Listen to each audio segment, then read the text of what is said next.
ભાજપ નેતા અલ્પેશ ઠાકોર આયા ગેનીબેન ઠાકોરના સમર્થને અલ્પેશ ઠાકોરે બનાસના બેન ગેનીબેનને જીતાડવામાં ખુલ્લું સમર્થન આપ્યું છે અને લોકોને કહ્યું છે સાથે રહીને ગેનીબેન ઠાકોરને જીતાડો। ભાજપ નેતા અલ્પેશ ઠાકોર ગેનીબેન ઠાકોરના સમર્થનમાં શું કહી રહ્યા છે, વિડીયો જુઓ। ગુજરાતની અંદર કોંગ્રેસ પાર્ટીની જે સરકાર બનવા જઈ રહી છે એમાં આપનો મહત્વનો રોલ અદા કરો એવી વિનંતી કરું છું। બૂથ મેનેજમેન્ટ સંભાળી લો, એક એક બૂથ ઉપર જંગી મતદાન કરી ગેનીબેન ઠાકોરને વિજયી બનાવો એવી આપ સૌને નમ્ર અપીલ કરું છું। 2024 ની લોકસભાની અંદર ઠાકોર સમાજની દીકરીને કોંગ્રેસ પાર્ટીએ ટિકિટ આપી એટલે ભારત દેશ આઝાદ થયો અને પહેલી વાર તમારું બનાસકાંઠાનું સપનું સાકાર થાય સંસદ બજાવો એટલે ખૂબ નિર્મળ રહી સર્વ સમાજનો સાથ લઈ અને ચૂંટણીઓ રવાય।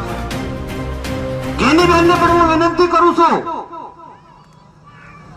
કે બનાસકાંઠાની અંદરથી જીતીને લોકસભામાં પહેલો પગ મૂકો તો સૌથી પહેલા ભારત દેશની અંદર ગૌ માતાને રાષ્ટ્રમાતા જાહેર કરવાની ઝુંબેશ ચલાવજો।